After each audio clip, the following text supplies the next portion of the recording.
All right, wasn't that good times and great oldies? Yes. Hey, I got some young viewers that may not remember those commercials. Uh, there was commercials were selling classic rock and did they call it yacht rock? Maybe rock ballads, all kinds of stuff. And one of their slogan pitches, you would buy like a 2 or 10 CD pack or whatever that was nothing but hits of classic rock. See, I can remember whenever it was just music. And then all of a sudden they coined the phrase classic rock, you know? Sidetracked like crazy on that one, but they would be like, good times, great oldies, rocking with the hits, blah, blah, blah, whatever. So the 55cc class, to me, the 55cc is the bread and butter of Firewood. I mean, yeah, there's probably some pros out there. I know there are. There's some pros who only use like a MS 660 or a 395 Husqvarna to cut firewood, which is weird as hell for me. I mean, that is the weirdest thing ever that you would want to cut firewood with such a big saw. But if you're getting logs that are 30 inches plus, which I guess maybe there's some people that are doing that, and that's what they turn into firewood. But if you're dealing with 20 inches, what the hell you have that big saw for? I don't get it. And don't tell me because it's faster. I mean, in 20-inch wood, I can make a 372 really damn close to anything. I mean, I can make it beat a stock 660 for sure. But whatever. 55 and under is a really nice class for me. Hard to maximize that class, because they don't make very many professional grade saws that are 55.5 cc's or less. I tried to run my Makita 5600, which is 55.6, but they were like, no, 0.5 is the cutoff. And, oh well. So, that was my Red Max 5000. And the Red Max ran, it wouldn't even cut. It ran completely poorly. And it just wouldn't do a damn thing. And so what that is, it's a little bit more than just the auto tune needed to reset. It's a lot more than that, actually. So here, whenever I ran it and got it to run right at my property, it was warm. I was out there in a t-shirt, I believe, cutting with it, and that makes up a big difference, right? Because turns out the guy who told me all about the transfers and was really able to make me see it in my brain what's going on with those five series Husqvarnas, in this case a Red Max, I had ruined that cylinder. And so I went ahead and just did some testing and, really, really tried. Well, I cut the skirt off the bottom of the cylinder. And he said, whenever you did that, then your,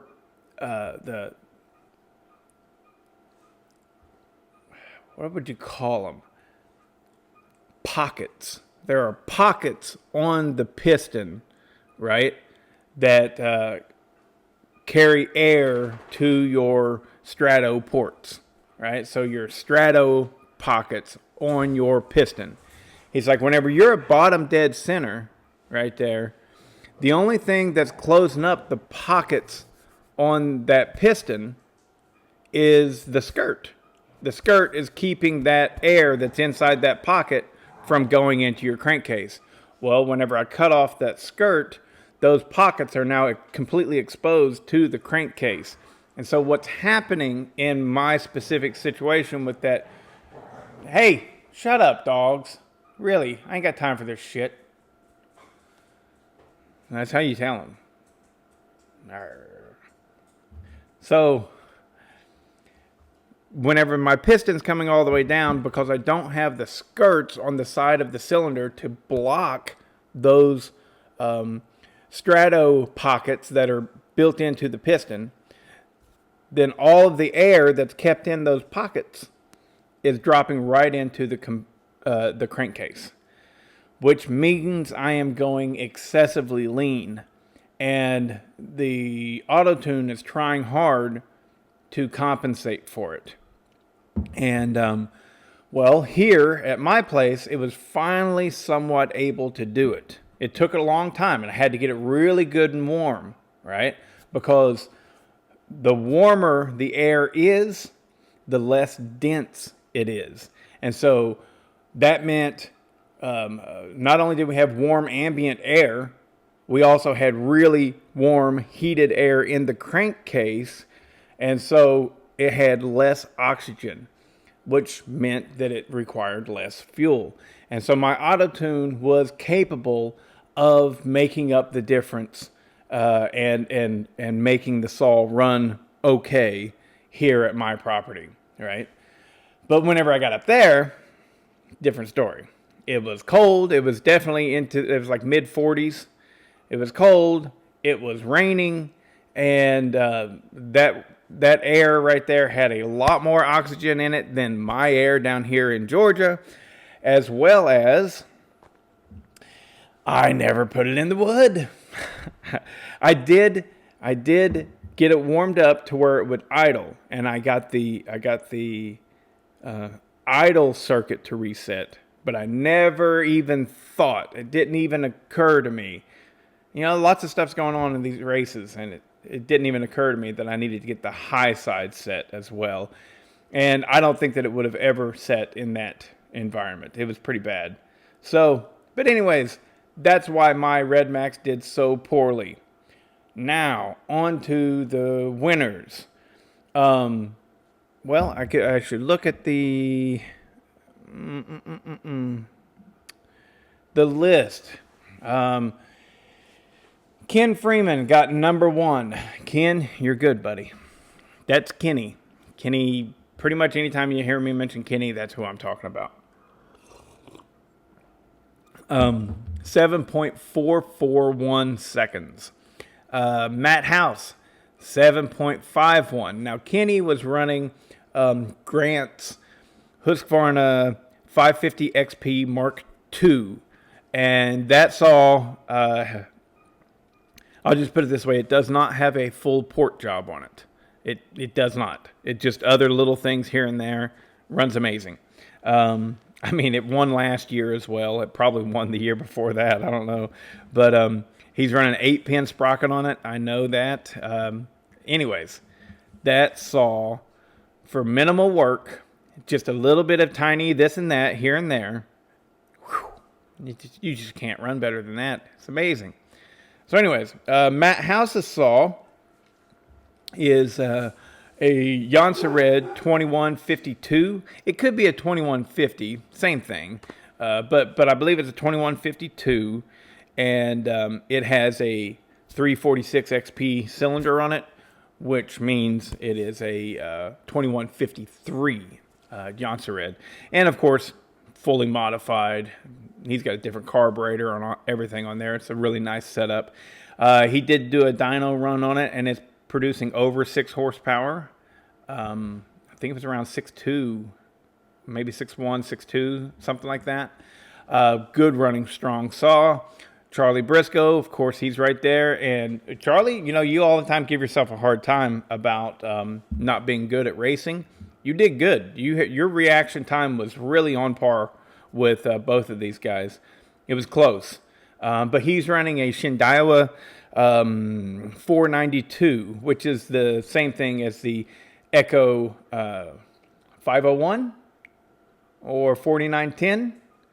I don't know. Really, basically, the 4910 has a plastic top handle and no retainer nuts for the bar nuts, and the 501 has an aluminum top handle. and retainer bar nuts.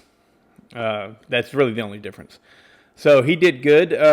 Definitely, let's go on down through the list here. Andre Kaufman was fourth. Looked like Andre was running a ported Steel MS 261. That's what it looked like. I don't know. T.W. Hodges was fifth. That's a good running saw. That's a original edition 346 XP that he is running, that he ported himself, which, you know, the 346 is actually like a true 46cc saw. So it is giving up some displacement, you know, which is a big deal. Like 4 cubic inches on a 40cc saw, that's 10%. Anyways, ran good. Ethan Trainer was number 6. David Smith, what was Ethan running? I don't even know. But David Smith was 7th. He was running a John Surratt. I remember that. John Wozliak.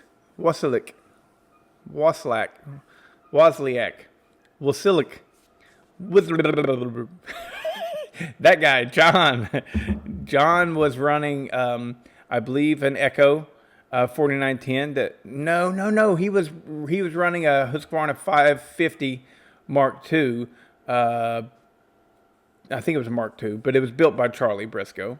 Brennan Cass. Brennan's saw, I think, gets the coolest saw award, because Brennan has a Husqvarna 545 Mark I that he has transformed into a 550 Mark II. Why is this important? The Mark I's were smaller and lighter than the Mark IIs. And so he has the power of the 550 XP Mark II in the chassis of the Mark I. I believe his is a 545 Mark I, but it could be a 550 Mark I. Whatever. But it's a Mark I with the power of the Mark II. Very nice saw. And Gary Barker comes in 10th place, and I believe he was running his John Surratt. He does have a 2150, I believe. Anyways, that's your 55cc class. The winners, again, we had a situation to where the second place guy fumbled. Matt House fumbled and grabbed his brake handle, and that cost him a little bit of time getting to the wood. And as you see, I edited it to where we could see every saw starting. As soon as I see a chip fly, that's when I start the race, and that's what I saw. All three of them had a chip fly, and by doing it that way,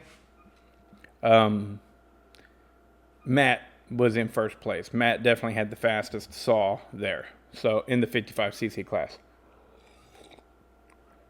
Well, I don't know. I mean, like, I think Sean Carr, he screwed up really bad too. I don't know what he was running. But, you know, multiple people screwed up. I screwed up, but my screw up happened before the race even started. I should have known better than to bring that Red Max. It was not ready to compete. But, hey, that's how it goes. And the biggest disappointment isn't, I think, this is just me personally. Whenever something happens, the biggest disappointment isn't losing. The biggest disappointment is whenever I screw up. You know, like, I don't mind. I mean, everybody wants to win. Of course they do. But I don't mind losing at all. You know, I'm like, you know, Matt built a better saw than me. Brennan built a better saw than me. What really bugs me is whenever, because of some error or some outside effect, my saw isn't performing, or I'm not performing at top notch. That's what sucks. You know, whenever you're like, dang it, I had it. You know, it sucks when that happens. So whenever my saw is not performing the way that it should, or whenever I am not performing the way that I am capable of, That bothers me way more than just a good solid loss. And I think most competitors would say the exact same thing. It's like, yeah, you beat me, but if you had seen me on a good day, you had a good day today, you know? You had a good day today. I had a bad day. We'll have to meet up again whenever we have a good day. Like with me and TW, our little race. It didn't, the biggest painful thing about that, the most painful thing wasn't that I had to give him $100 because I lost. It was because I screwed up and the saw that I built wasn't allowed to showcase its potential. So anyways, that's enough. Hope you enjoyed it.